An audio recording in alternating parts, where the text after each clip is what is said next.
Shiva, Shiva, Shiva, Shiva, Shiva,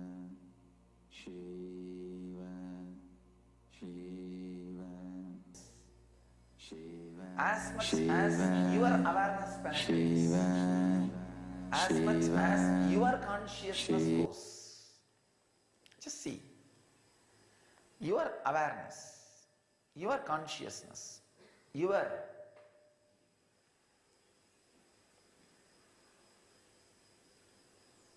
intelligence, that much you avoid, that's enough. That is a very beautiful stotra. I'm not able to tell you exactly verse, but I can share that sentiment with you from Kabir. I'm going through some of the great songs of Kabir to learn Hindi. You should learn a language only from a poetry, never from a prose. That is why all our Vedic traditional teaching system was based on poetry. Never prose was written in our Vedic tradition, in no language which took birth from Sanskrit.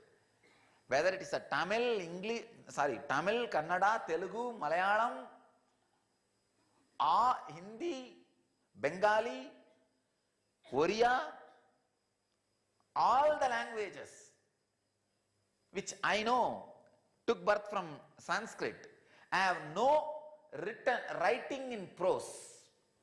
The writing in prose has started only few hundred years before. Whether it is a Marathi, any language you analyze, there is no writing in prose because the methodology of teaching was always through poetry. I think N Vidyalaya should imbibe this system. Learn more. The language teaching and learning should be based on poetry. More poetry based, less prose based. Prose should be only used to explain poetry, but should never be a writing lesson. Writing should always be through poetry. When you learn a language through poetry, you will be a poet. See, being a poet is not just an intellectual capability, it is an existential reality. See, there are some things which are not intellectual capability, existential reality. If there is no gap between your intellectual capabilities and existential realities, you are enlightened. That's all. See, whatever you are showing to the world, poetry, writing, singing, dancing, or spiritual knowledge, whatever you are showing to the world, if it is your existential reality, you are enlightened. If you don't show anything to the world and you don't have anything, and being not having anything is your existential reality, you are enlightened.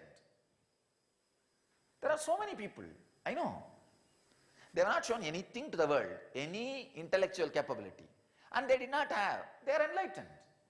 They lived an enlightened life. The Mauni Babas, Pahul mystics, Tantric saints, wandering monks, Parivrajaka acharyas, they did not show any extraordinary intellectual capability to the world. They just know they do not have. Whatever they were showing is their existential reality. They are enlightened. Being a poet, being a dancer, being a singer, or being an intellectual orator, or being a writer should be an existential reality, not just intellectual capability. When you teach a language to a child, he should just sing in that language. His whole inner space should be singing. So for the sake of others to understand, he can translate that song into words. That's all. But he himself should be just humming inside. When I read Kabir, that's what I understood. Oh God, this fellow, I know for sure, never had any thoughts in his life. He had only poets in his life. Because you cannot go to that depth of sentiments. Extraordinary sentiments. The sacred sentiments. He is expressing on sacred sentiment.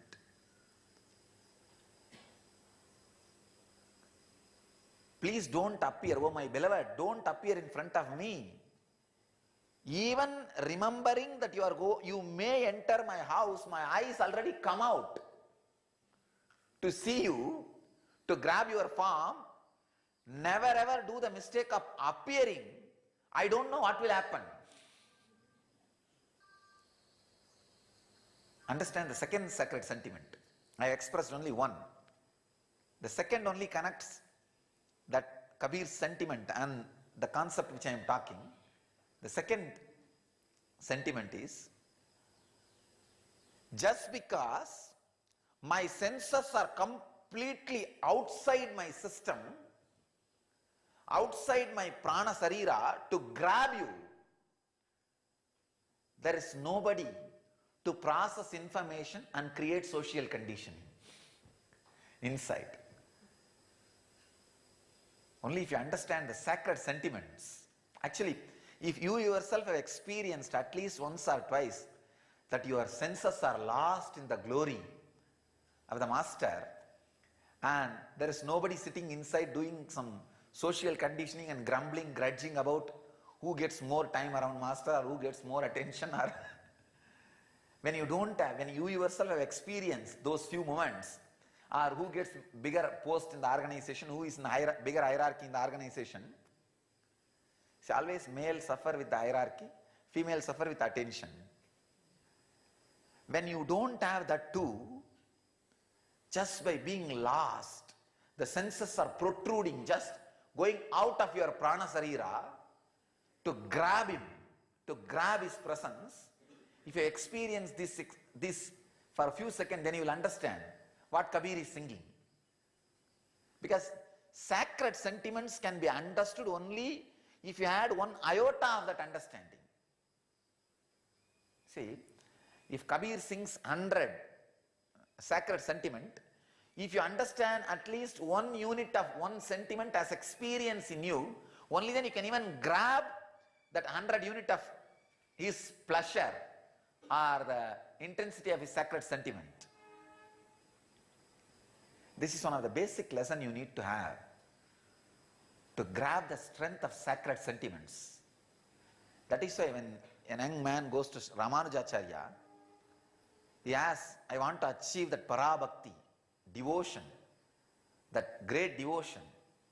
Ramanuja asks, have you loved anybody? Have you fallen in love with somebody in your life? This fellow says, no, what nonsense. I am a born celibate, Bala Brahmachari. No, I lived a pure life. What are you talking? I came to you for parabhakti. Then Ramanuja says, relax, go back, first learn falling in love with somebody. And come back, I can teach you parabhakti. Really, you need to experience at least one ray of that sacred sentiment. Actually, when you really fall in love, even in ordinary way, what you call as ordinary way, a ray of sacred sentiment will be awakened in you. Even with an ordinary person. Because at one point you may have to sacrifice the constant remembrance of me, which is a root of all suffering. You may have to just push that away for a few seconds. So that one moment you would have had that sacred sentiment experience, that one unit. That one unit is enough for you to grab what Andal would have felt with Krishna, or Meera would have felt with Krishna, or Manikyavasa would have felt with Shiva, or Ramana Maharshi would have felt with Arunachala. Read his marital garland for letters, marital garland of letters for Arunachala. Aksharamana Malai. Extreme, extreme, I don't have any word. If I have to say a naked Madhura Bhava. Yeah, unhidden, unclothed Mathura Bhava. I have not seen any deeper or naked Mathura Bhava work than Aksharamana Malai, the marital garland of letters put by Ramana Maharshi to Arunachala. I can never, when I really started deeply understanding, see, earlier when I used to see Bhagavan's photo and his teachings, that who am I and all that, I used to have a great respect. Of course, it's not that afterwards lost. A great, very untouchable respect. Oh, a great Avatara Purusha, just sitting in a deep calmness and peace and that eternal silence under a small hut, gazing the great hill on its silence, being immersed in the Satchitananda Aganda Paripurana Brahma Swarupa.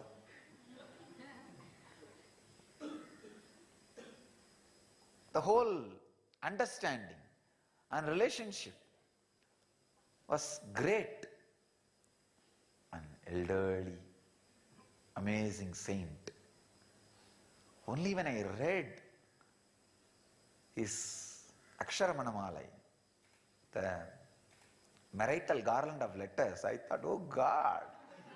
I can say in the initial level, my understanding about Ramana Maharshi was respect based, more Dasa Bhava.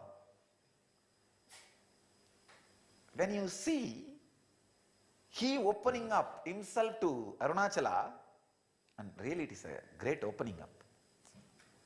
Aru Kavenai Andanai Agattidil Agilam Vadithidum Arunachala.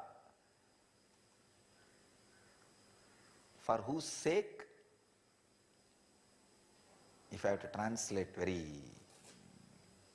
crude form, you grabbed me, or you snatched me. Now, if you forsake me, the whole world will abuse you. What a secret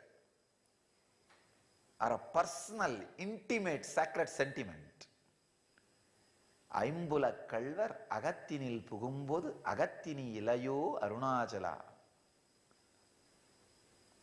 You are the owner of my house. You are supposed to be possessive of me.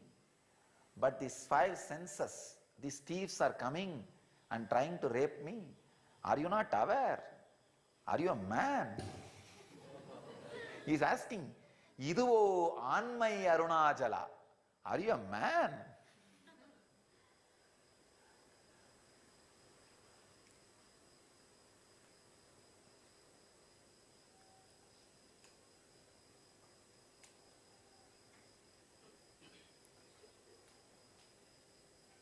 The greatness of the sacred sentiments is, you will feel so deeply connected to the person and the object to which the person is expressing the sentiment. See, for example, when Manikyavasaka sings about Arunachala, Shiva, it is not that when you read that sacred sentiment, you will feel connected only to the Shiva. You will feel connected to Manikyavasakar also. When Kabir sings on Ram, it is not that you will feel connected only to Ram. You will feel connected to Kabir also. Because he is letting you experience your intimacy. His intimacy with his beloved is opening up. Same way, when you know the sacred sentiments of Ramana Maharshi, it is not that you will feel connected only to Arunachala, you will feel connected to him also.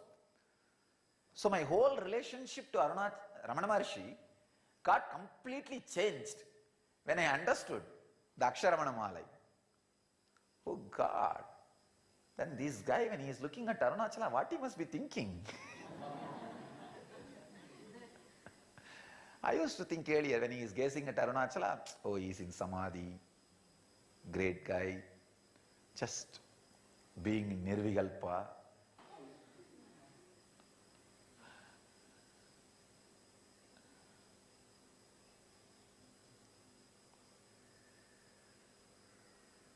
This sacred sentiment of Kabir, I don't know who gave me the book. There's a beautiful book in my room, Love Songs of Kabir. I have read at least a few books on Kabir, but this selection was amazing.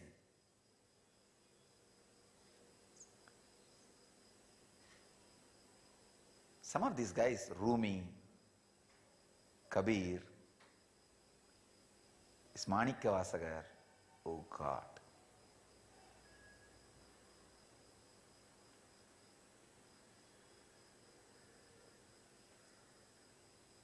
I feel just to enjoy these fellows, I want to assume more and more and more bodies. Nothing else. Just to enjoy these fellows. This Kabir, Rumi, Manikya Vasagar.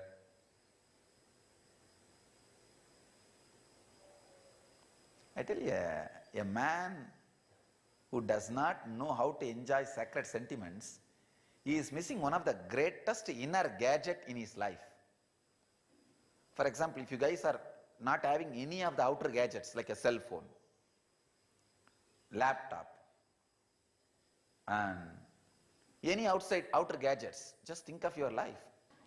Now if you just suddenly, overnight, all the gadgets from the outer world are not there with you, how you will feel? That's the same way these guys who don't know how to experience the sacred sentiments, they do not have the inner world gadgets. If you have the outer world gadgets, you can do so many things in the outer world. Same way, this enjoying the sacred sentiments is the inner world gadget.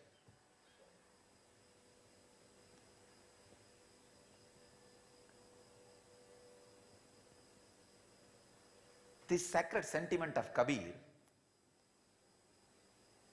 my senses are protruding, just feeling that you may come sometime to my heart to grab your form, but never do the mistake of coming because I don't know what will happen to me.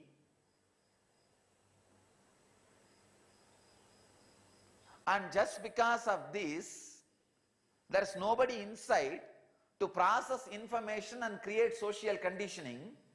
So enlightenment happens as the side effect.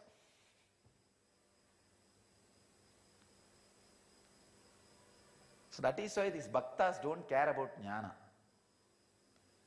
Bhakta, these great devotees, don't care about enlightenment.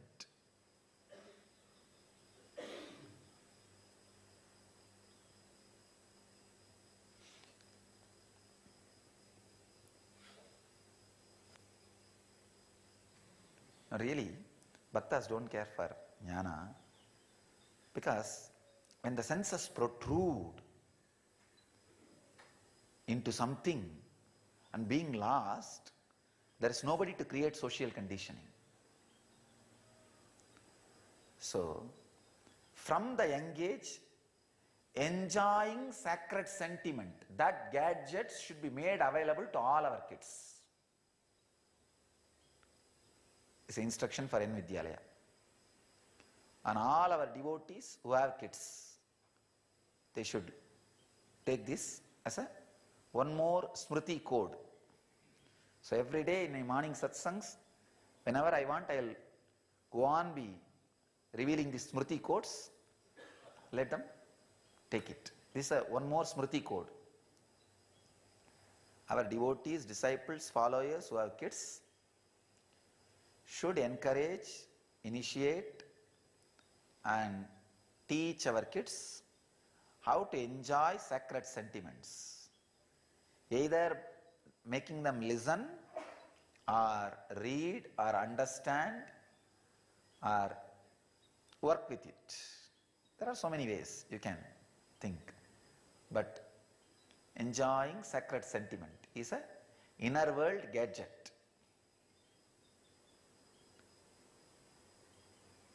And more, the teaching and learning process should be based on poetry as much as possible. Prose should be used only to make them understand poetry, that's all. Otherwise, the backbone of the teaching structure should be more poetry, so that they will learn more to be with live with the existential reality than intellectual capability. So the essence of today's message is this sacred sentiment. Social conditioning happens in you when you constantly put yourself in others' positions, whether it clicks with you or does not click with you. If it clicks with you, you may create fear and greed. That becomes social conditioning. If it does not click with you, again there is a gap, and that becomes social conditioning. Stop doing that internal process, constant chewing, putting yourself in others' position. That's the first. Second, how to do. For the how to, the instruction for how to is learn to lose yourself in the sacred sentiments. Learn to lose yourself in the sacred sentiments. It's very easy. It is not a big thing. It is not a big thing.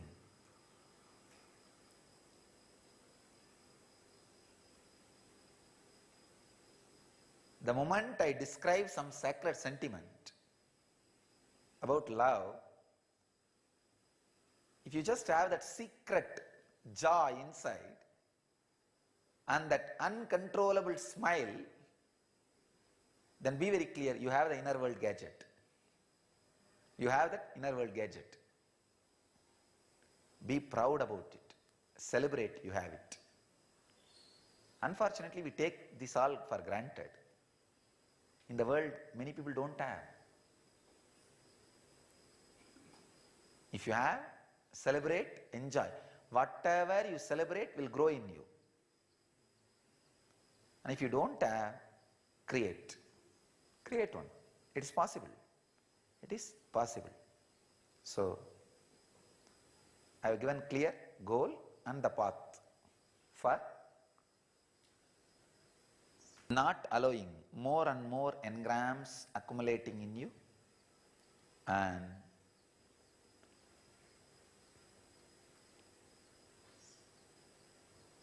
reliving the past, reliving it in the present, reviving your future.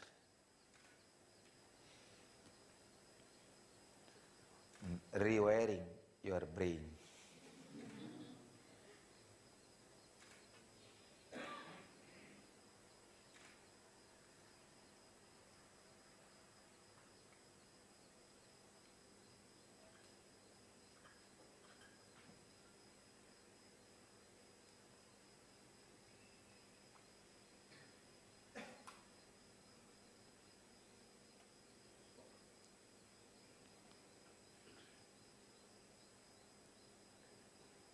With so much of knowledge, energy, intelligence, healing millions of people, initiating thousands of people, still some part of me is sitting like a child and shedding tears for Sivapuranam.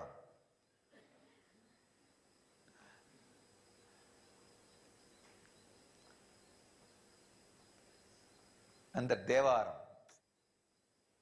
When I hear in that car or morning when I get up and try to do my so-called body stretching, it will be very funny if you see.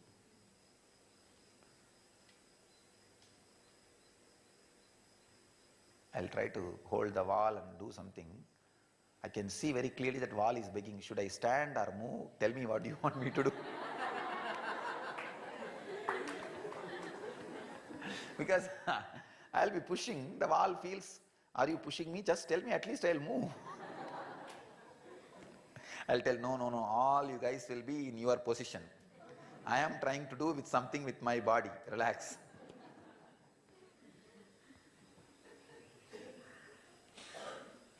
Because I got some steel pieces, like dumbbells and all.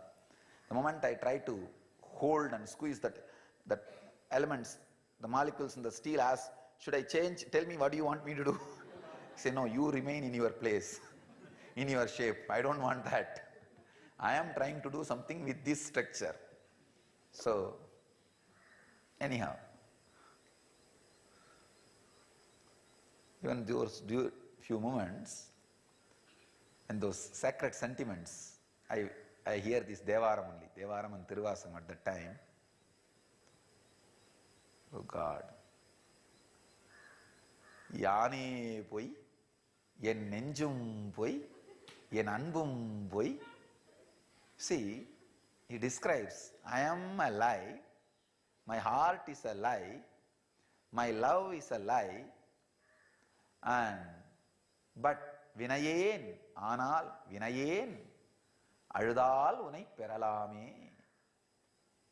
Person with so much of karmas, vinayen means the person with so much of karmas. If I melt down, I can have you. See, I already had him. I'm having him. So I don't need to feel melt down with the sacred sentiment. See, this idea, I am lie, my heart is lie, does not directly fit with me, because whatever is the lie part has already disappeared. And the person with so much of karma, that also does not fit with me. I don't have any karma. And if I melt down, I can have you. That also does not fit with me. Already I have him. I have whatever need to be had. But even then, with all this, looking from the other shore, see, there are two shores, a seeker and attained. Advaita and Dvaita. Tasting the water which runs in the other shore has always a secret taste.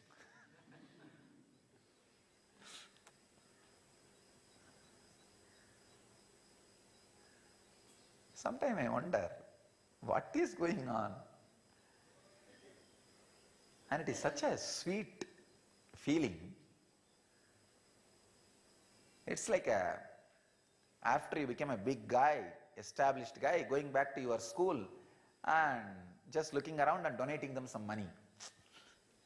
See, when you are in the school, you are not enjoying. And now you are liberated from it. But you can go back and show who you are. Same way, now you are no more a seeker. That feeling, the other shore is not binding you. But you can just visit the other shore and from the other shore look at this shore. How it feels. The sacred sentiments gives you the joy of all sides of enlightenment. I tell you, sacred sentiment is the focus light put on all sides on a temple tower. See, Advaita Anubhuti, enlightenment experience, like a temple tower. It stands. But the focus lights put on 8 direction, that suddenly lights the whole tower, and the whole tower is seen in a different perception. You experience the whole tower in a different way because of these few focus lights. The sacred sentiments are like different focus lights. Dasabhava, Matrubhava, Sakabhava, and Mathurabhava. The different Mahabhava, different focus lights to see the different dimensions of the temple tower.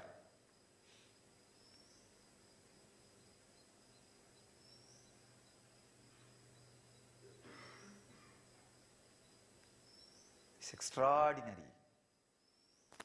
Sacred sentiments, I can say, sacred sentiments is the technique to clean your third layer past. Big Bang to this moment.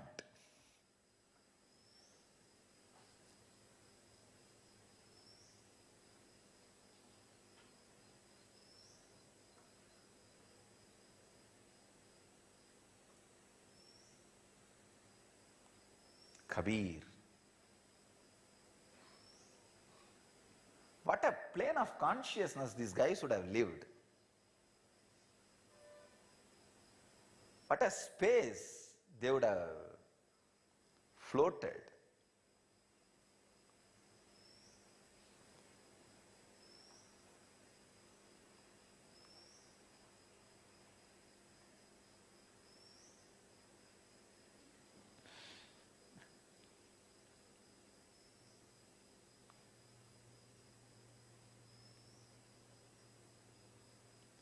Sacred sentiments makes enlightenment as immediate. See, whatever makes your goal as a goal for you is jnana. Whatever makes your goal as immediate for you is bhakti. That's all is the definition. Anything makes your goal as immediate, it's bhakti. The sacred sentiments make the whole experience as now immediate.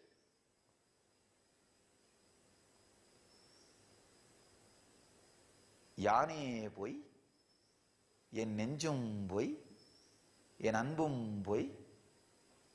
If you just sit and see, the whole thing is true. Because any moment your mind can change. Any moment what you think as you changes. The very idea you have about you changes. Yaane voi, yen nenjum voi, my heart is alive. Very shallow. Morning it feels love, evening it feels hatred. Next day morning it feels agitated. By evening it feels irritated. And from third day, every time it feels irritated. And after third day, no change.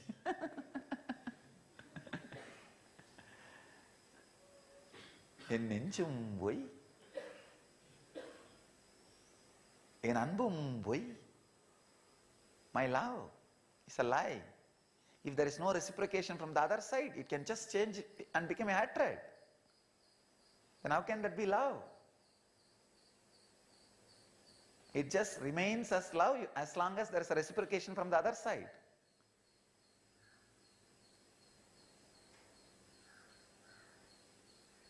That is why in the initial level you can practice sacred sentiment only with a master because he reciprocates. Only after that you can practice that real sacred sentiments with the deities. In the initial level, you need somebody who reciprocates. Because any sacred sentiment in you, love in you, will grow only if it is reciprocated. First, master will make it as, he will reciprocate. So it will grow. Then, he will stop reciprocating and turn that into Atma Bhakti. Means learning to grow in love without being reciprocated. That's where that pure, solid love starts happening. But in the beginning, always the love which dies without reciprocation is the lie.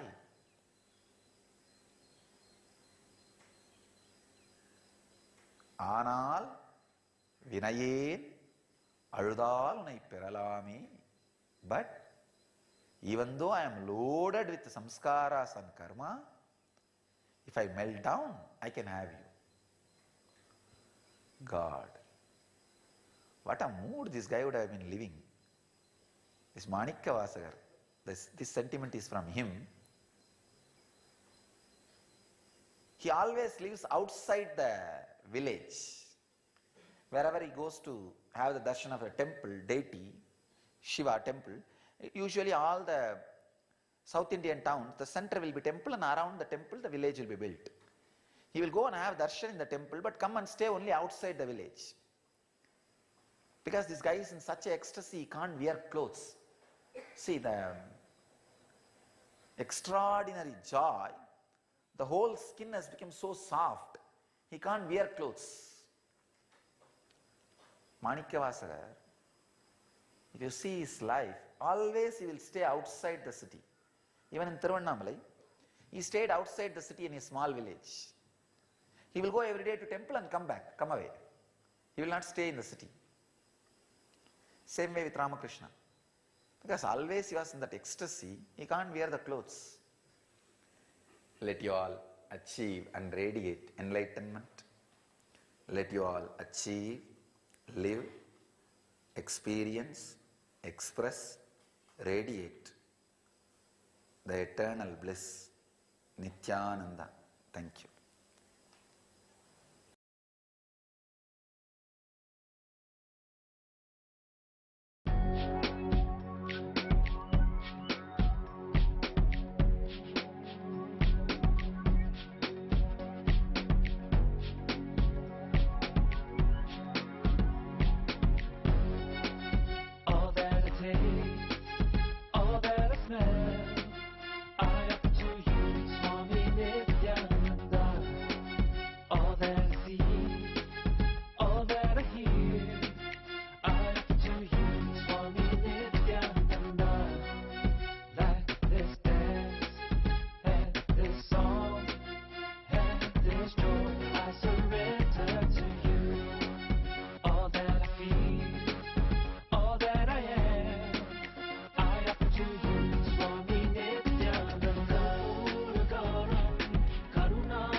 I welcome you all with my love and respect.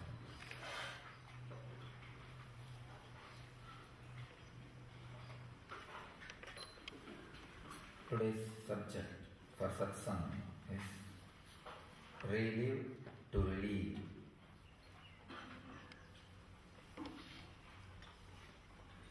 Again, I will continue on the same subject of past life,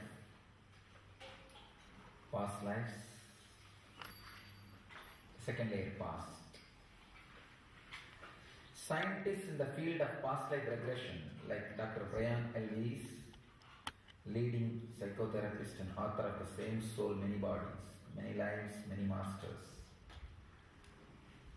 and Dr. Ian Stevenson state past life therapy can be a cure for psychological ailments like unexplained fears.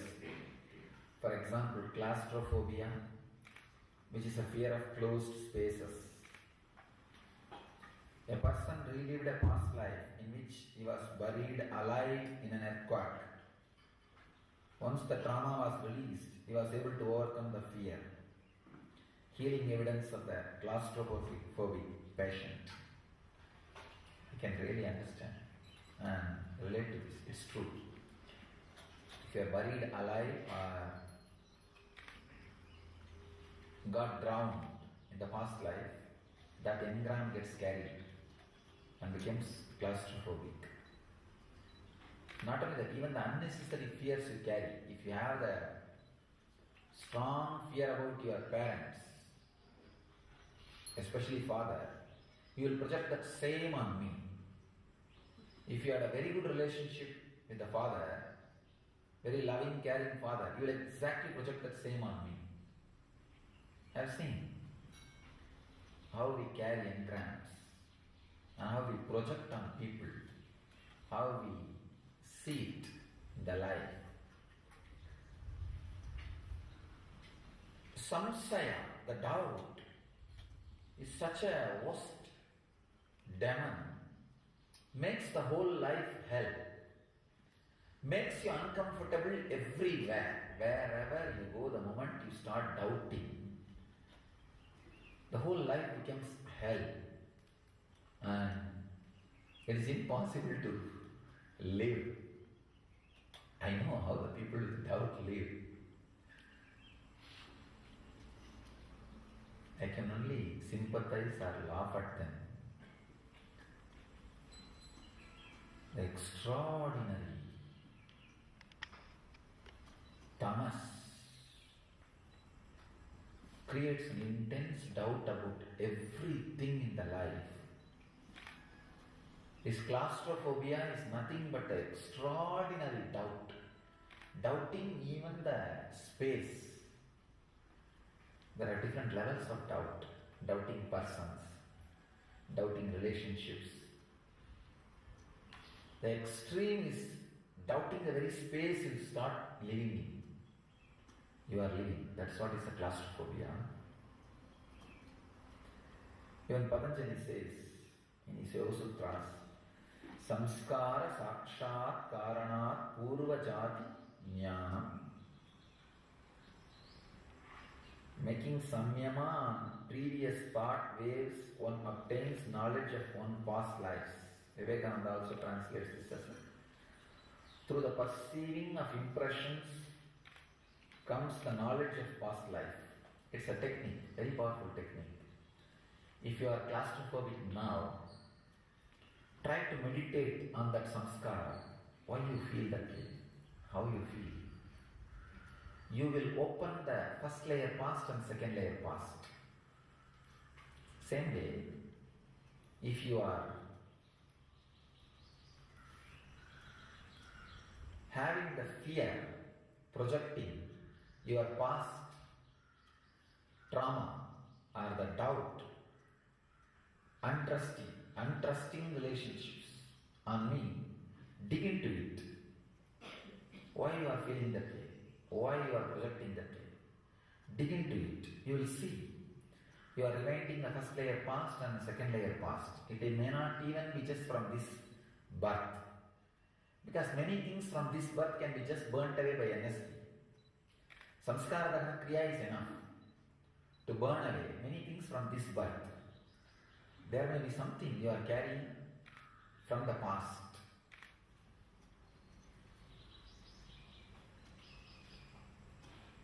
Inability to open up, to trust is a worst hell. Because with that quality, however life is comfortable, you just can't live. It will suffocate. See, claustrophobia and living with the people whom you are not able to trust are one and the same. You have a huge house, so much wealth, but the 2-3 people with whom you are living, you are not able to trust. You will be claustrophobic in that house. Deep suffocation will be there in that house. Claustrophobia is nothing but unable to trust the space you live. Even though there is a huge space, you will feel constant suffocation. If you look on the engrams which creates suffocation in you, go on digging, meditating, samyama, doing samyama on it. As I said yesterday, accepting and looking through. The first layer past and second layer past will start opening. First layer past and second layer past will start opening.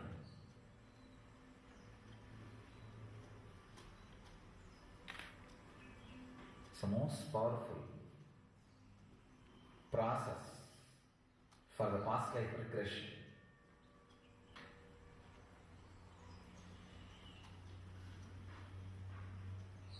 Again, I have one more abstract from healpastlives.com.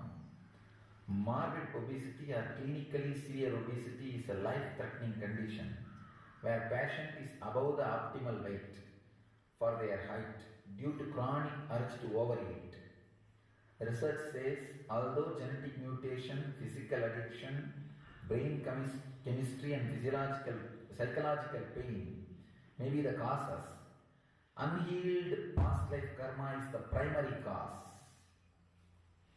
Research says that most common past life causes for the morbid obesity are starvation in one or more past lives, lead to constant desire to overeat. And not only that, if you have cheated somebody's food, again that karma lands in your system and it takes an effect of making you overeat.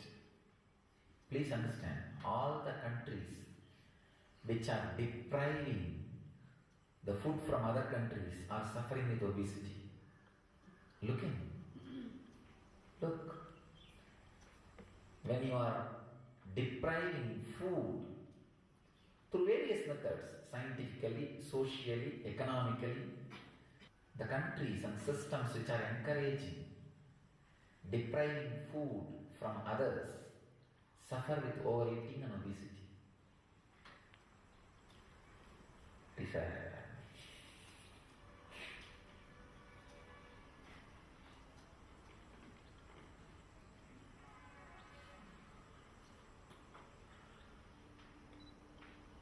Exactly what the scientists are saying is true.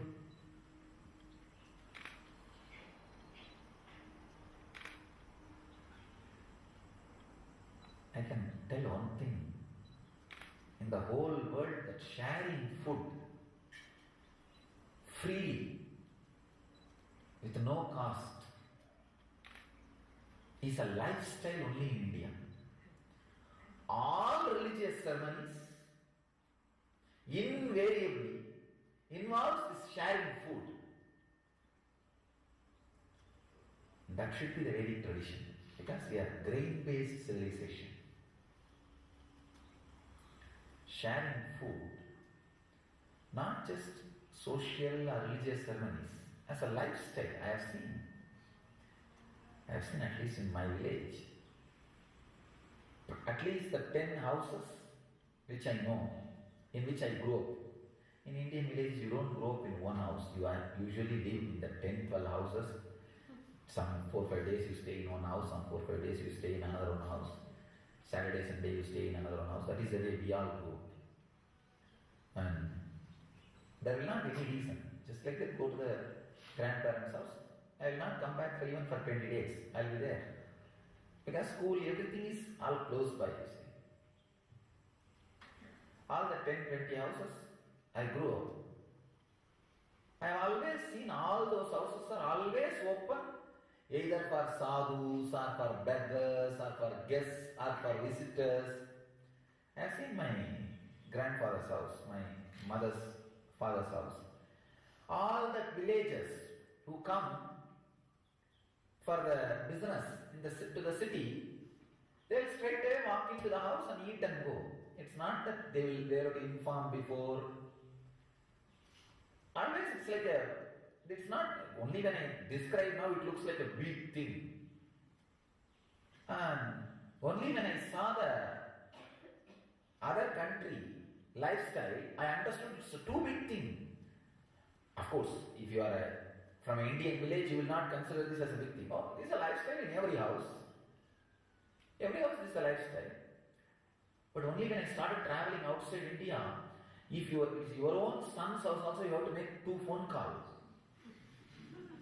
Your own daughter's house, you have to tell 2 times that you are coming at this such and such a time.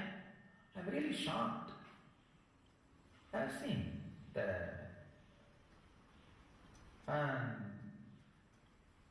those villages, they will straight away come and do some business in the city, and they know that Mudaliar's house, food will be there. Noon means they will come and eat and go.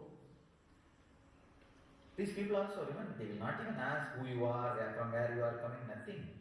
There will be one area allotted specially for that. Anybody comes and sits. These 2-3 ladies in the house, they will bring water and give first. And they will first thing they will ask, have you had lunch or dinner, breakfast. They will say, no, I came to eat only. Then they will bring that banana only. It's like a regular routine. Sharing food should be a lifestyle. I wanted to give this as one more smriti.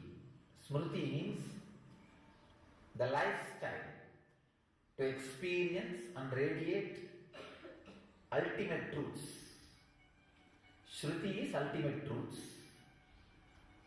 Smriti is lifestyle, ideals which you need to imbibe and live to live those ultimate truths in your life. So I wanted to add this one understanding as a smriti for all our disciples and followers. All your house kitchen should be open for anybody who is hungry. It should be a rule. Anybody who considers me as a guru, a God, my disciple or devotee, should keep this as a vow. Keep your kitchen open. Don't cook only for you. Then obesity is the only way.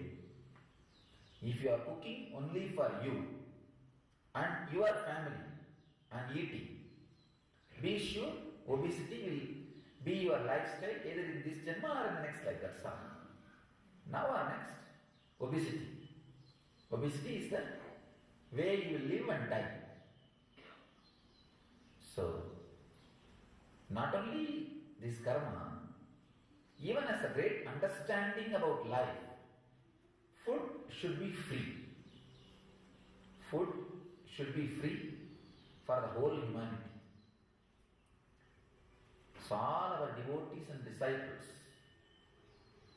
should keep their kitchen open to any visitor, beggar, sadhu, guest, or even the animals who live around in that area. All of them should be given food. And any of our disciples, devotees who are in the position of decision making, either socially, politically, or any religious leader or anybody,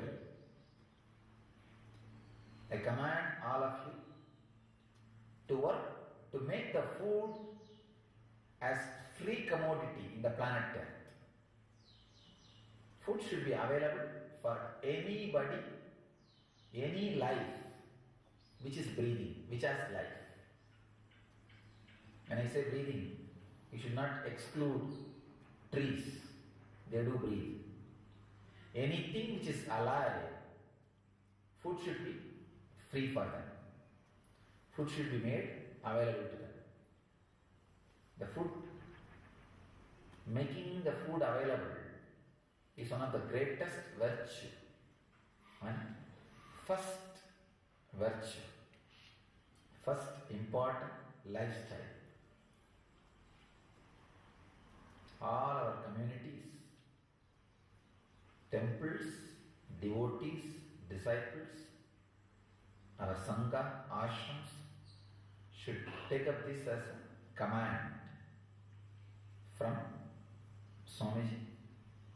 Kitchen should be always available to whoever comes and open to whoever comes,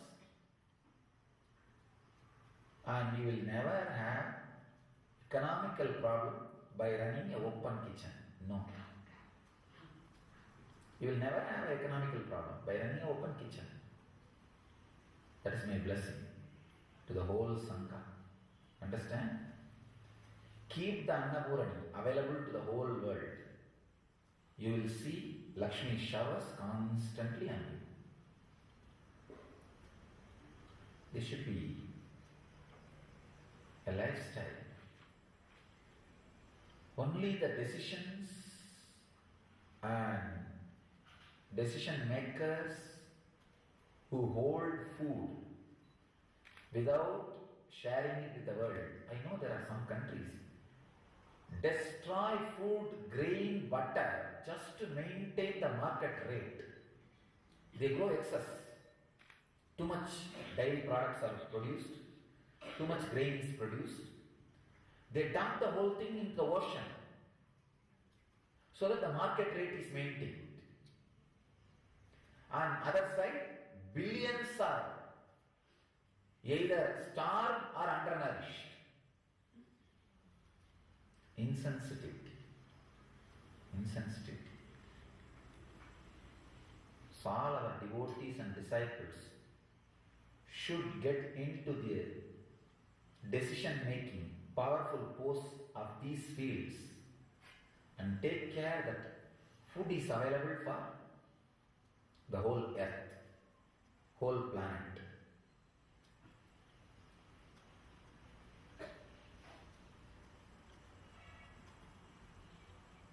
There is a song by Bharadiyar. He's a Siddha. He's one of the modern day Siddha. Even though people criticize him for so many reasons, he's surely a Siddha Purusha. At least had Satori experience. He sings in one song. தனியொரு மனிதனுக்கு உணவில்லை எனில் இந்த ஜெகத்தினை அழித்திடுவோம். Exact meaning is, if there is one man going without food, let us destroy this whole earth. It is not useful, worthy of being alive.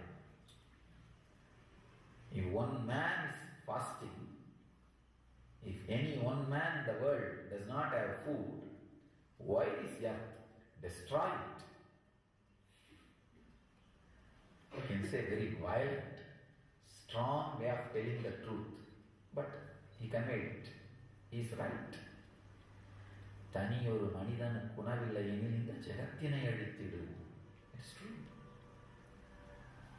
And all the cultures and civilization which does not have the habit of sharing food, I tell you, just share food and eat. This is a very simple technique for not to overeat. Just have 4 or 5 people and eat. You will never overeat. Overeating always happens in the secret snacking. Sneaking snacking. Dumping. Keeping it under the cart, below the bed.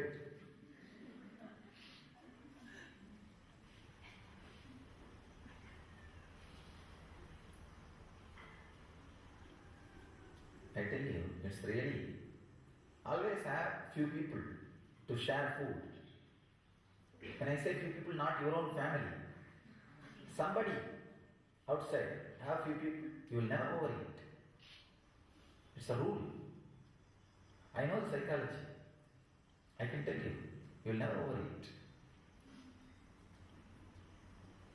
Have a lot of people to eat with you. You will never overeat. It's a lifestyle. It's a mind. And same way, arranging the food and seeing the food with a lot of respect, you will never overeat. Sharing will relieve you from obesity.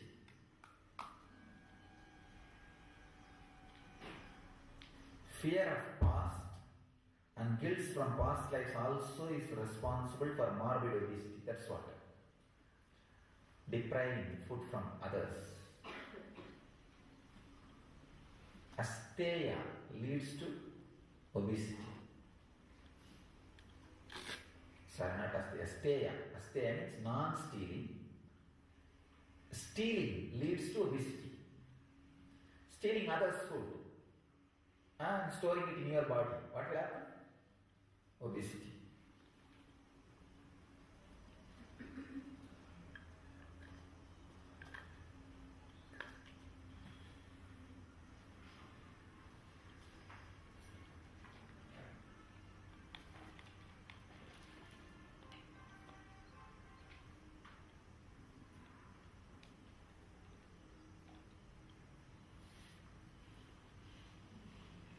Every moment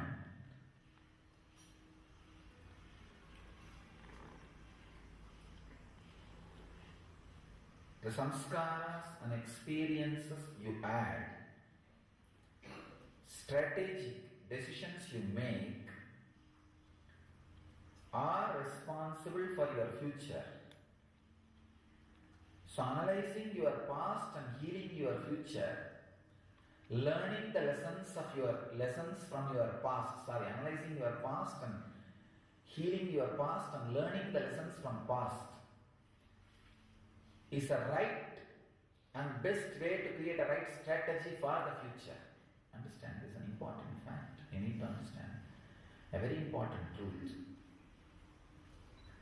Healing the past means nothing but learning the lessons from past life incidents which you were supposed to learn when that happened to you, but because you did not have awareness, you just dumped it.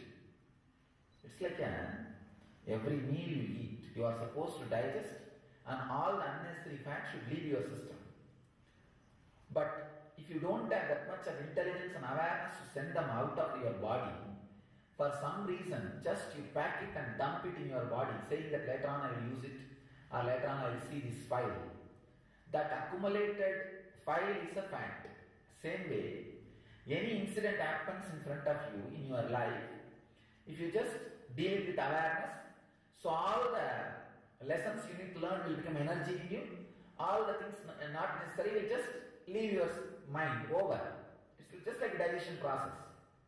But when you are not having enough awareness and patience, you just dump all that incident inside as an engram and think later on we'll take care. That stored engram which has not become intelligence in you is the past wounds. Now, reliving them with intelligence, then naturally it will all be digested. The energy part will become energy, and the intelligence and wisdom, the unnecessary part will just automatically disappear from your system. This is what I call healing the past. Healing the past means digesting them and making them as a wisdom, or whatever unnecessary, releasing them from your system. This reincarnation theory is accepted in many other religions also. I have some reference. In Islam, idea of reincarnation is accepted by few Muslim sects, particularly Gulab and Druzus.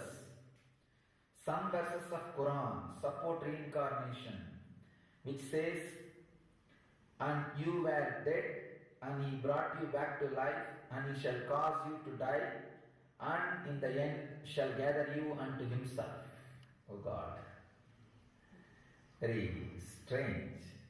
But some traditions in Islam do accept reincarnation theory, even though mainstream Islam does not accept. And same way, I have some references. Some Christian sects and traditions also accept reincarnation. I'll give you those references tomorrow. Anyhow, all you need to know about the reincarnation theory is healing the past. When you relive them with awareness and intelligence, you digest them. Whatever is right becomes part of your life. Whatever is not needed leaves your system. So the past is healed. Let you all achieve and radiate enlightenment.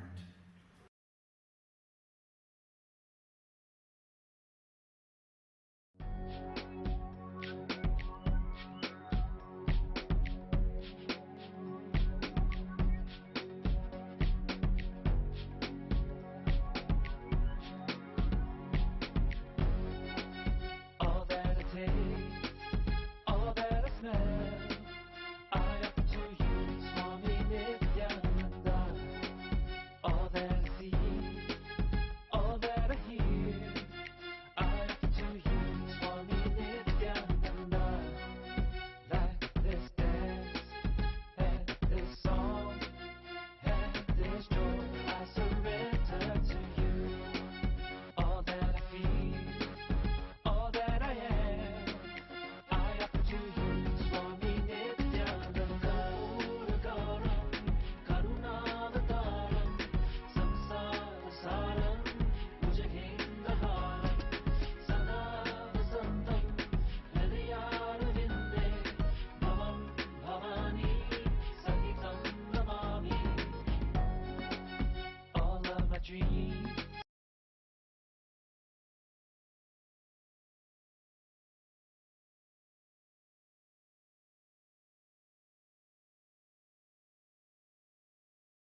सदाशिवसमारम्भा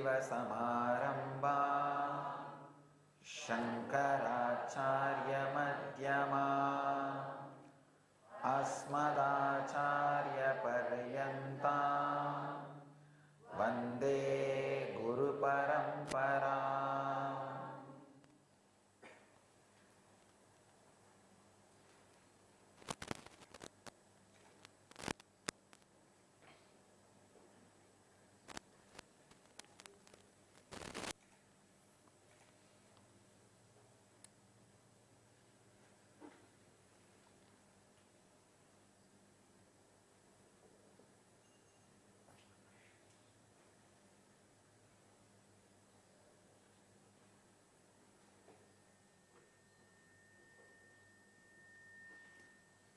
Today's morning subject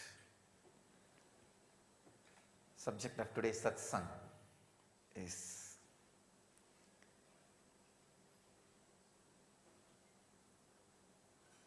again reincarnation, a myth or fact. I am continuing on the same lines of yesterday's subject. Reincarnation theory, science or superstition. So, here I have some quotes from different researchers and scholars and scientists. This is from Dr. Ian Stevenson, a renowned psychotherapist. Missing or malformed limbs are caused by traumatic death in past lives. Missing limbs are often carryovers from the past life amputations, where entire limb was removed. Malformed limbs are often carryovers from the wounds inflicted during past lives.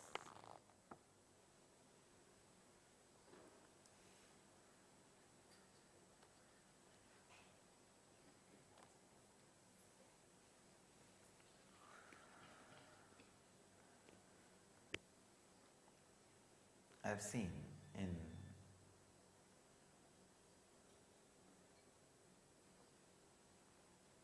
my experience, if you are wounded physically in some limb due to worst accident, very painful accident, or some part of your body has caused a deep trauma, emotional pain for you, or somebody has caused some strong emotional pain for you through some parts of your body. For example, a person who was raped develops a deep hatred for her own reproductive organs. Any physical or emotional pain created in you, please understand, this is an important thing. Any physical, emotional pain created in you because of you or because of some other outside incident, any reason it can be. But if you are not able to accept it, if you are constantly making it as a bigger and bigger and bigger by brooding over it or analyzing it or creating more anger towards it, anyway, if you are making it bigger and bigger and bigger, please understand, the smell or the flavor of it will be carried in this life, and naturally that will be carried in the next life. There are Puranas and Upanishads, Puranas, which says that if you do this kind of sins, you will go to this kind of hell. I tell you, The greatest sin is brooding over about the happenings of the life, means not accepting the reality. See, reality as perceived by you is not the real reality. So if you want to know the real reality, you need to first accept the reality perceived by you as reality. That's the first way to open that sheath. See, Annamaya Kosha means the most grass level of reality you perceive. Means most disturbed, confused, chaotic reality which you perceive as happening. Please understand, if it is reported to you through media, it is one more worst layer. If it is happening directly in front of your Annamaya Kosa, that itself is complete chaos. And if it comes to you by somebody else's chaos, chaos through chaos. Understand? Even if it happens in front of you, that is the grassest reality you perceive. Accepting that and looking into it is the first layer, first step you need to do.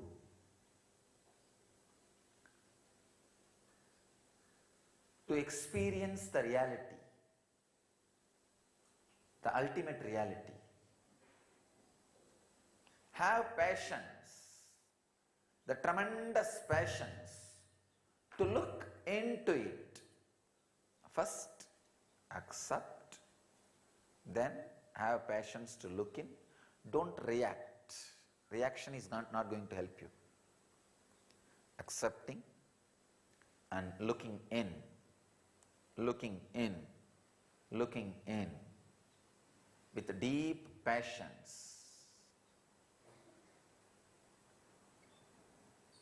Reality will be realized as reality only by the deep acceptance and restful awareness.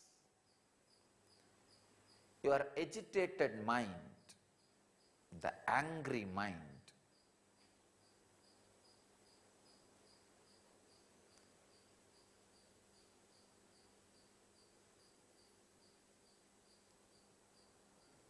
which goes on fighting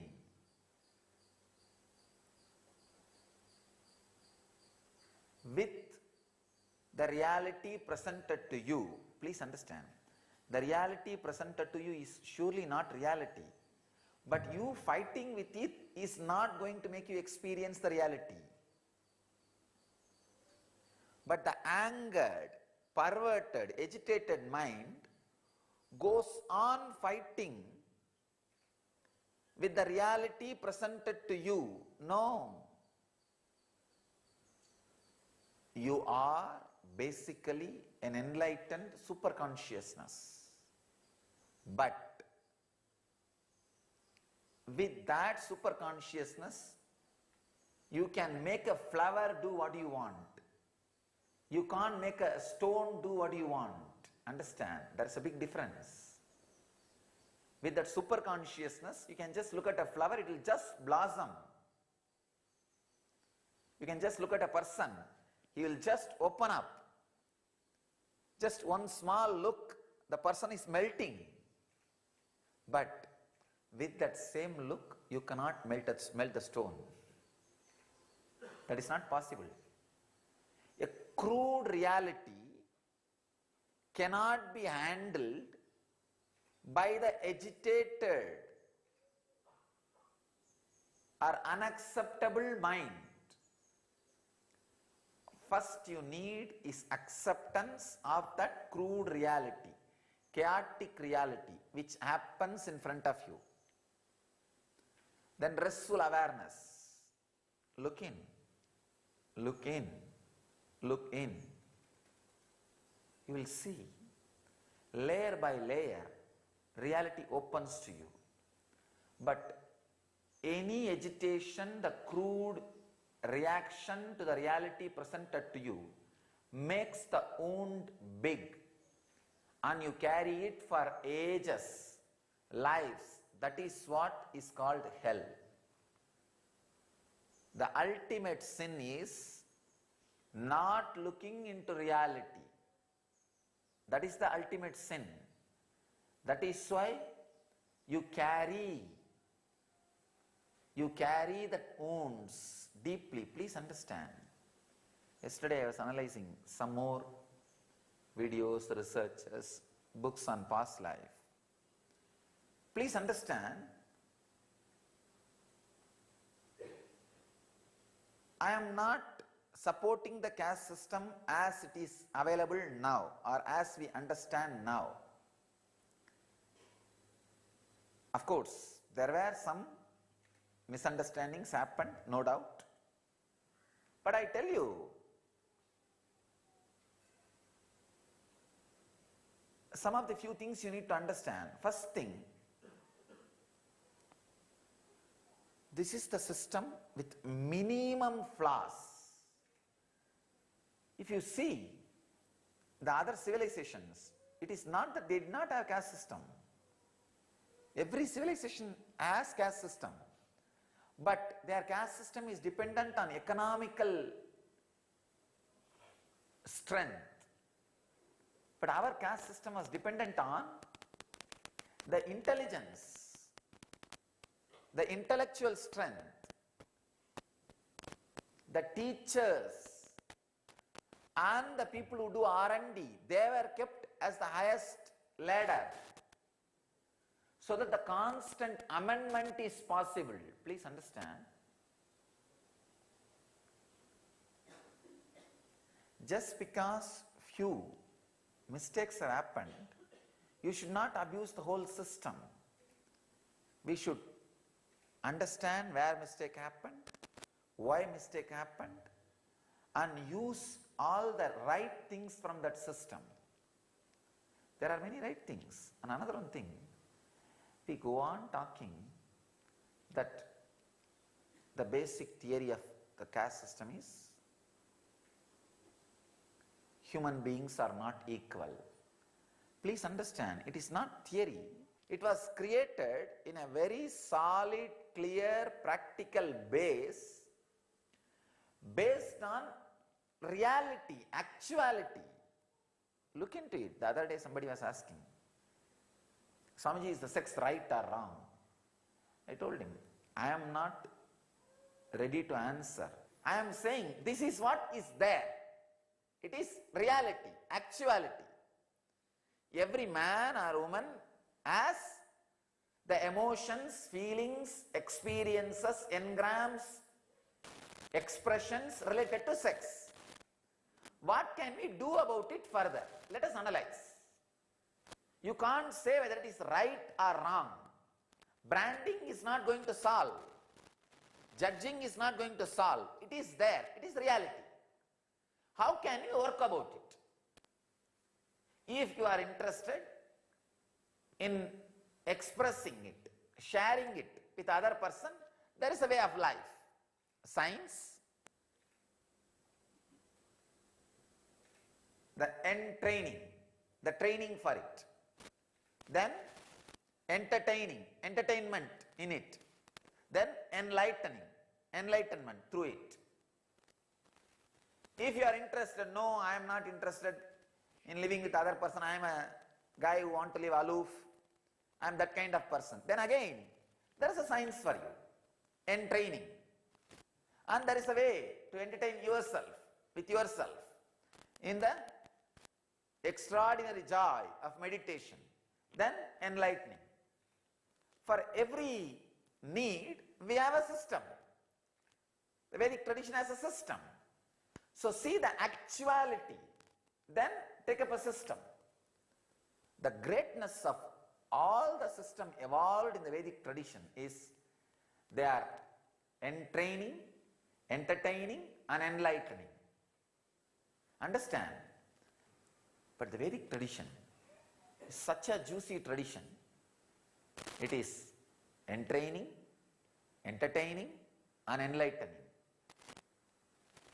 Please understand, all our actions, our programs, our festivals, our temples, our ashrams, our communities, our centers, the whole Nithyananda Sangha should radiate these three qualities in all its actions.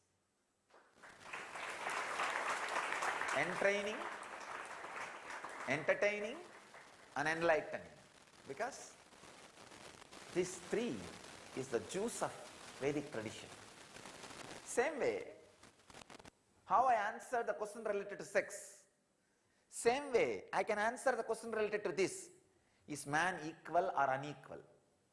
See, I am not interested in saying man is equal by birth or unequal by birth. No, I don't want to take a stand.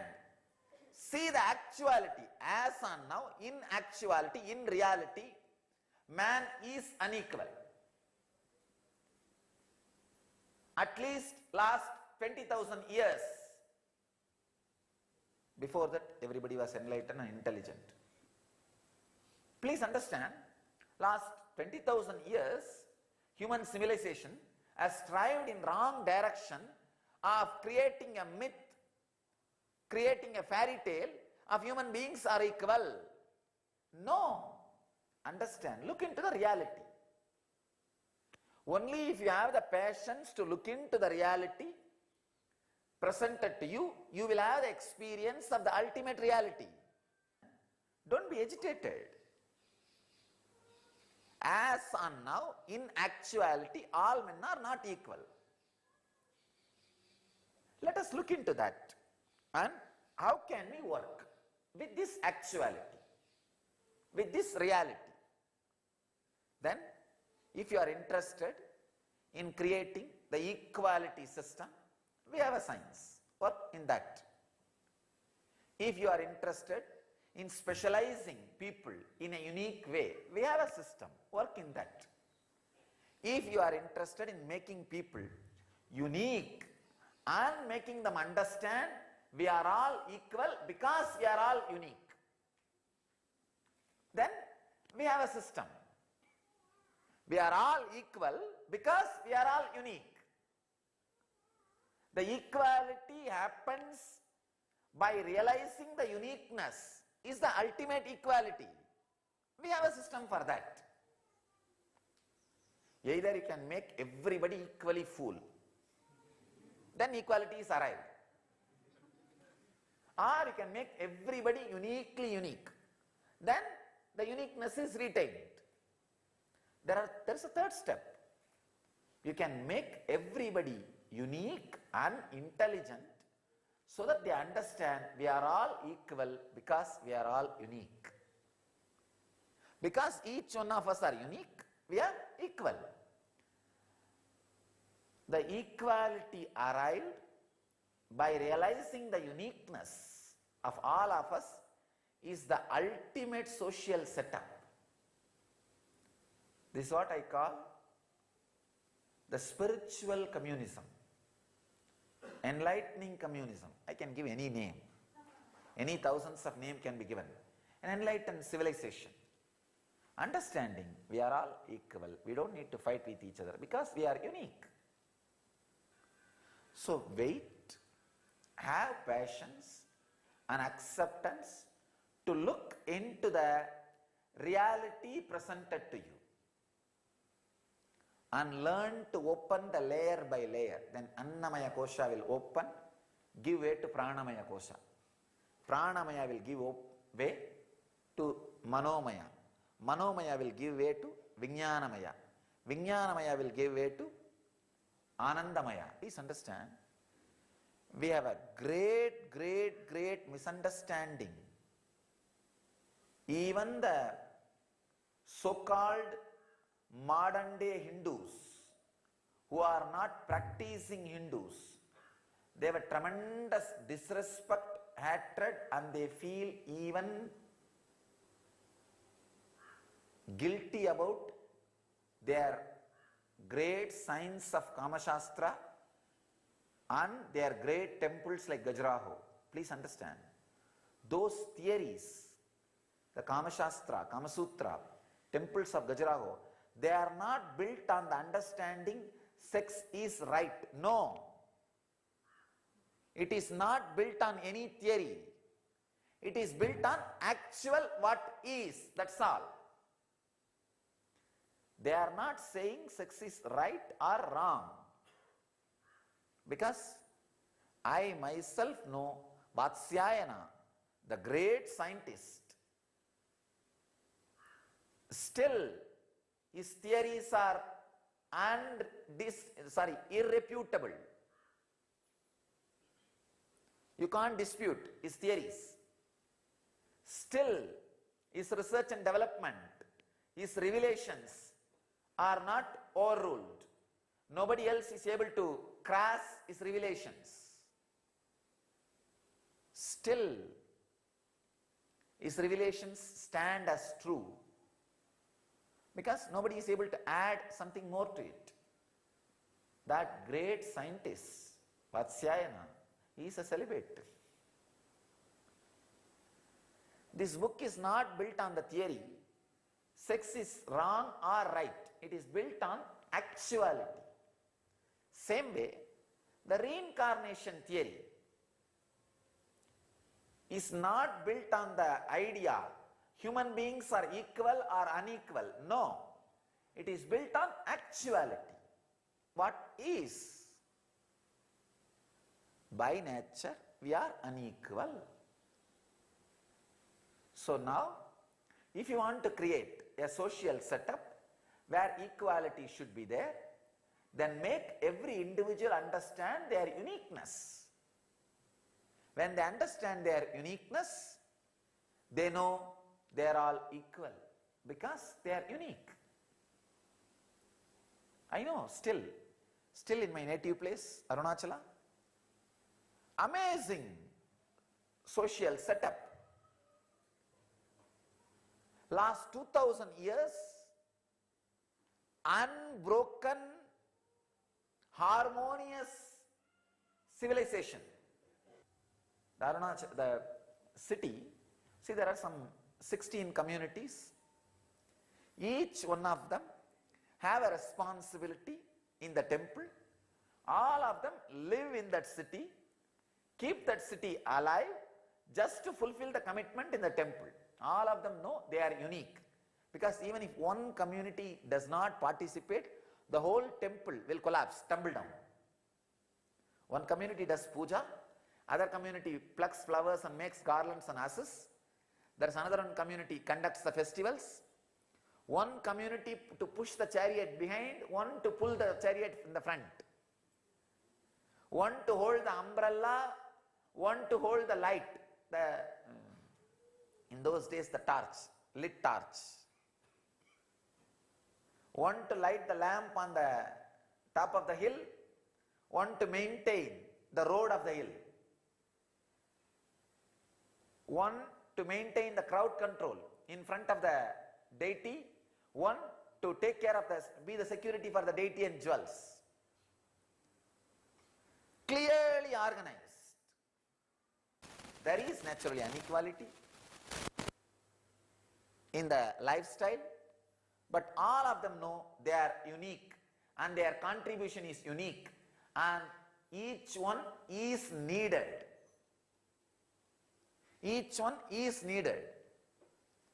I tell you, 2000 years before I experimented this system, I am very happy. It is successful. It is standing still today. It is standing still today. Unbroken, living civilization for 2000 years. It is not a joke. As the rule was created, who should pour water, where, till today it is done as it is. So I know the experiment I have done 2000 years before is successful. I am telling you with that clarity.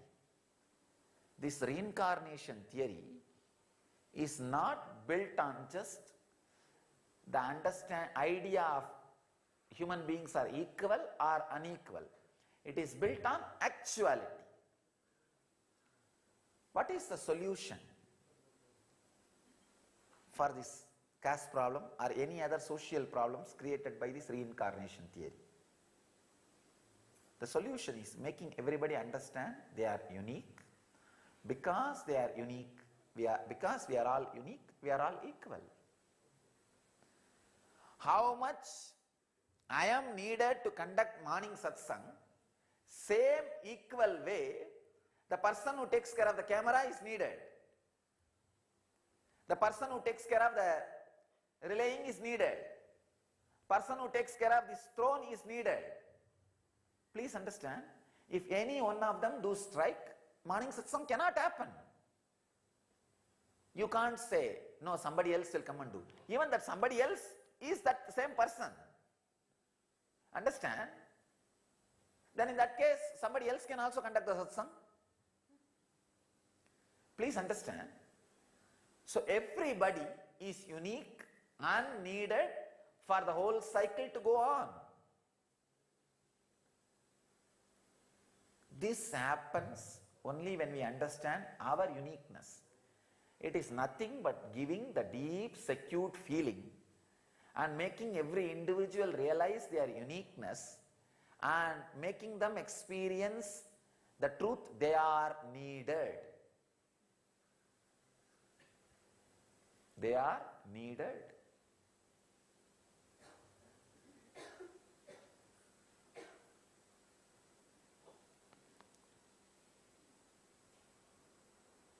I know in Indian villages, the doctors, Siddha doctors, whether somebody falls sick in the family or not, he will be given his regular share of grains from whatever grows. So he knows, even if people are not sick, he is needed. So he will not create diseases. He will not spread diseases. He is made to understand he is needed. Same way, every person is made to understand he is needed. Even if there is no war, warrior is needed. He is supported. So he will not unnecessarily create war with opposite neighbor.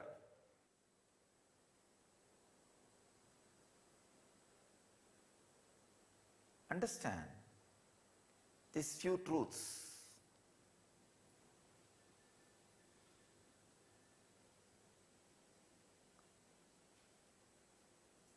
What is?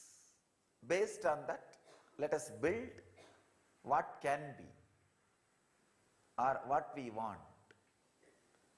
So, we reach the reality. One more thing. Any ultimate society you visualize is reality for you.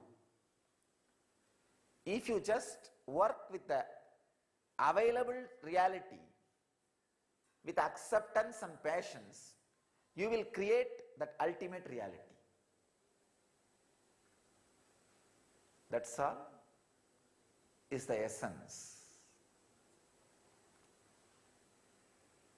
Reincarnation theory is neither standing on all men are equal nor standing on all men are unequal.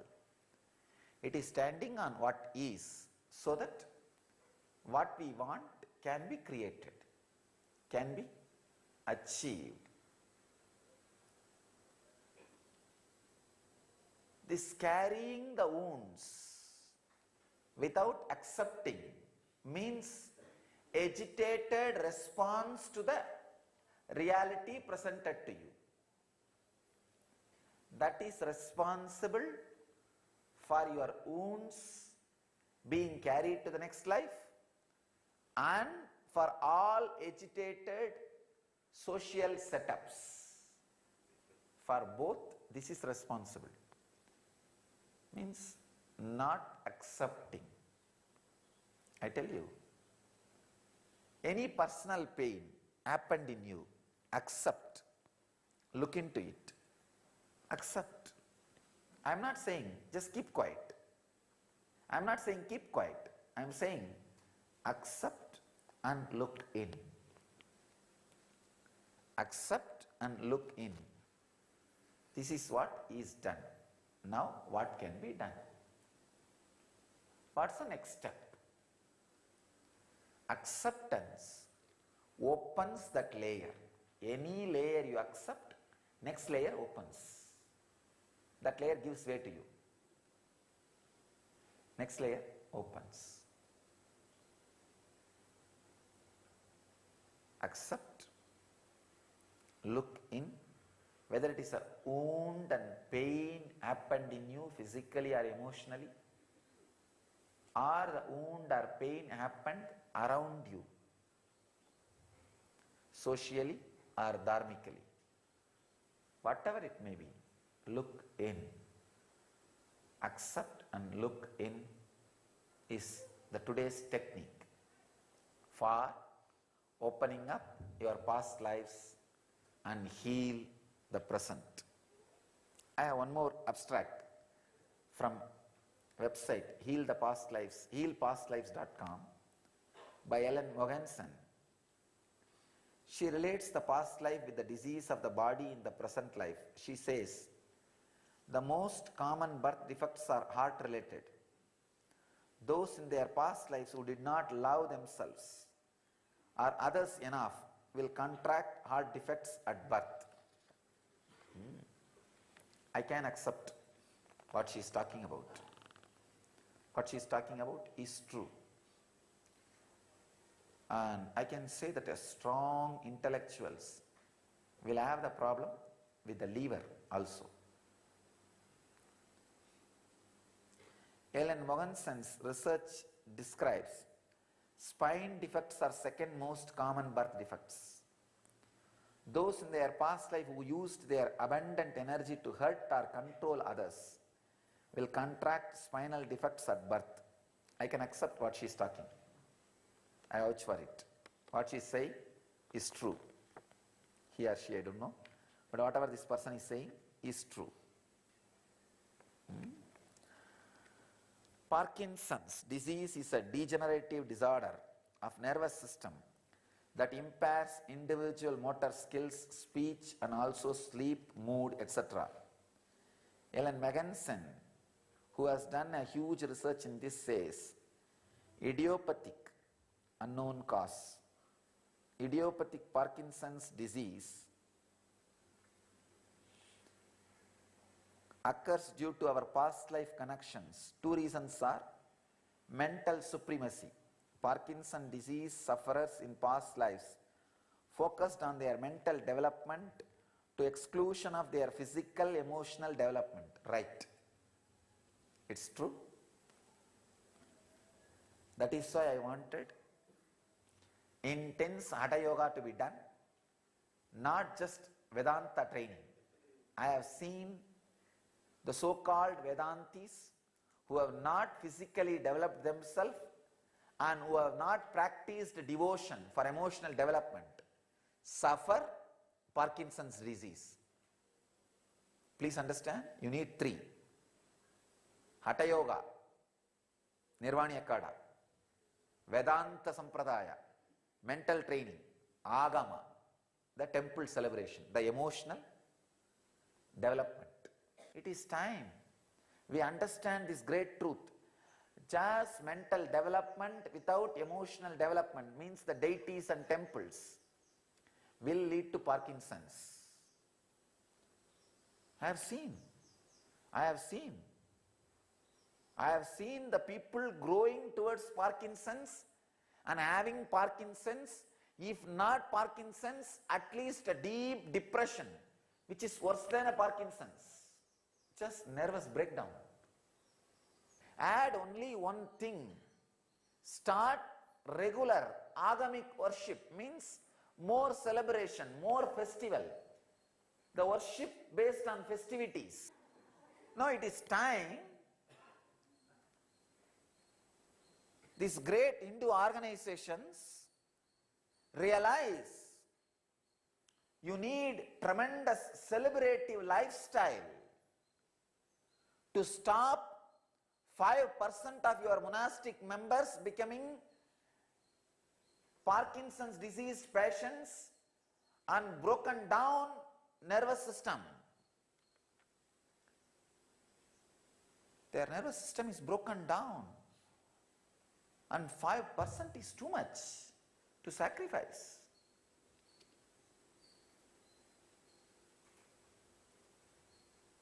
What to do?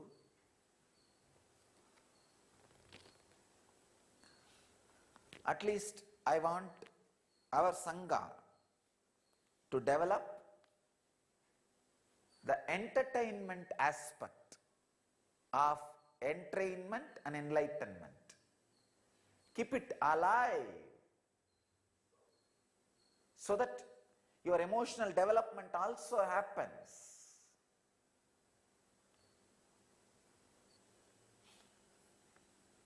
So this research, this truth is an important truth we need to understand and realize.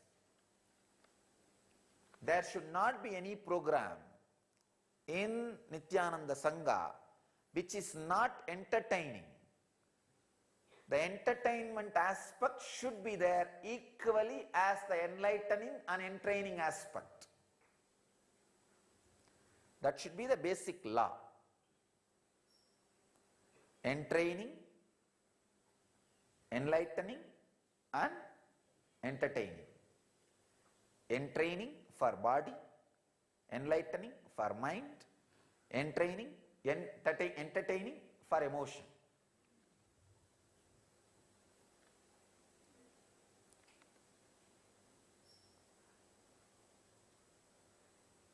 There are some examples.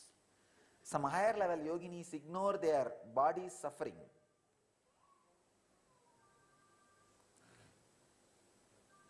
Blowing out hips, knees and ankles in pursuit of spiritual enlightenment. Mission over body caused by mental supremacy in past lives create this disease now. It's right. Yes, they are quoting the examples of some yoginis. I quoted the example of some swamis. The whole Indian Vedanta suffers with this one problem of not having festive, celebrative lifestyle and not having intense physical activity-based Hatha Yoga. Intense physical activity. At least morning 2 hours. And extraordinary, emotionally fulfilling, festive, joyful, spiritual nightlife. At least 1 hour. These two should be a compulsory. Your mental development I am taking care because every day I am sitting and talking. The morning session 5 to 8 should be body based. Then 8 to 10 the mind based. Again night at least 10 to 11 emotion based. Yeah? At least 1 hour where you meet, talk, share.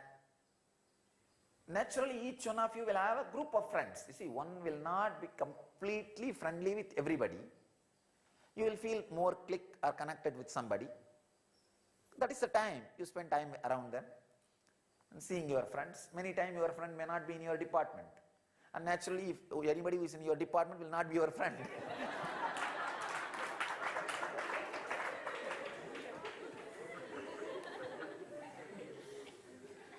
So this is the time you find your friend or you make your friend. Some emotional, entertaining based on enlightening. Nightlife. I tell you, any community which does not have these three will have Parkinson's disease. That is the production center for Parkinson's disease.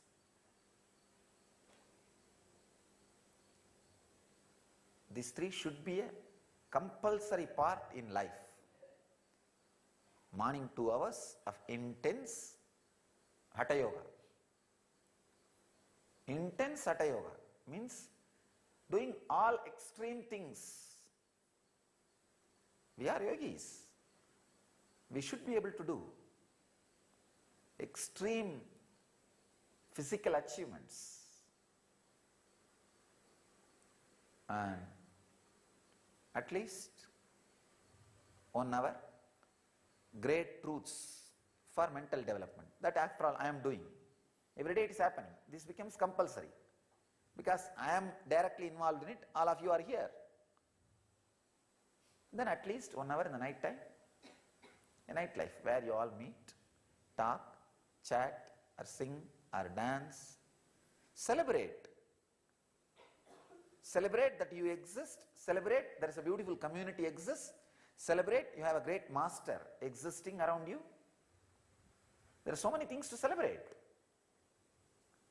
Not only in our community, I am telling all our devotees' house also, this should be a routine. Morning, wake up before sunrise and spend time in building the body, then spend time in listening to the morning satsang so that the mind can be developed, and night before going to bed, at least the family should gather, having dinner together or chatting together, some way, entertaining. So all our people should have the entertaining nightlife. Entertaining means involving with, meeting, relating with people. Emotional suppression, the bottled up emotional suppression in past life, etc. Bureaucrats suppressing the revulsion over brutal acts of torture required by government creates mood symptoms of Parkinson's disease now. So understand,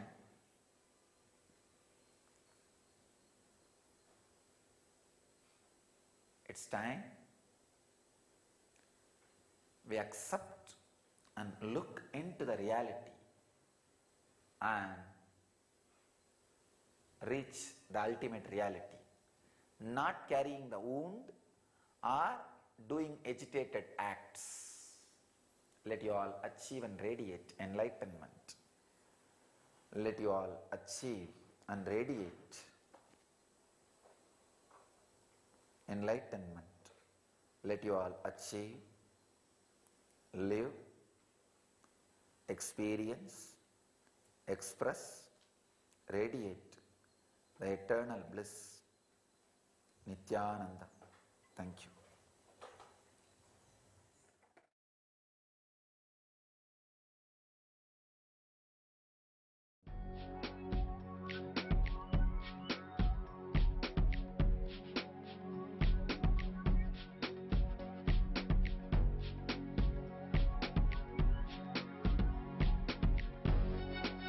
All that I taste, all that I smell, I offer to you, Swami Nithyananda.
Sadashivasamarambha Shankaracharya-madhyama Asmadacharya-paryanta Vande Guru-paramparam.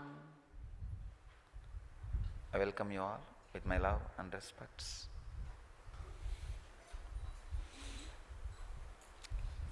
Today's subject for the morning satsang is Bhakti, the song of God.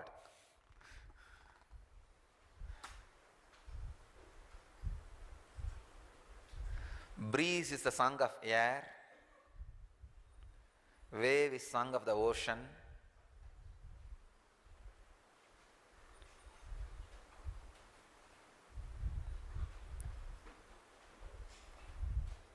flower is song of the plant, fruit is song of the tree,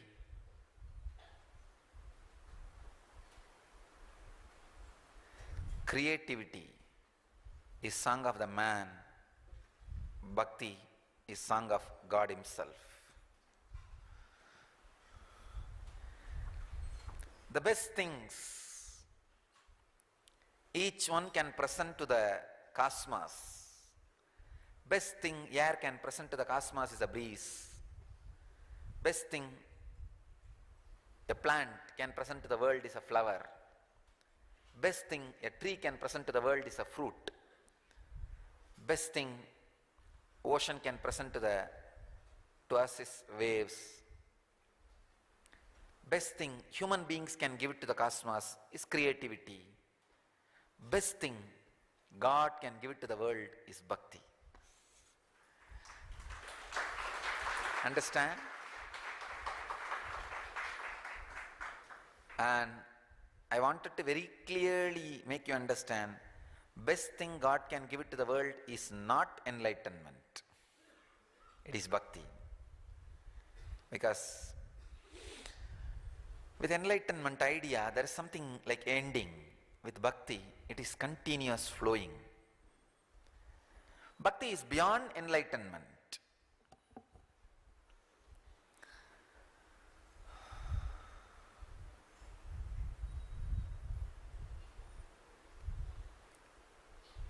With bhakti, anything you have or not does not matter.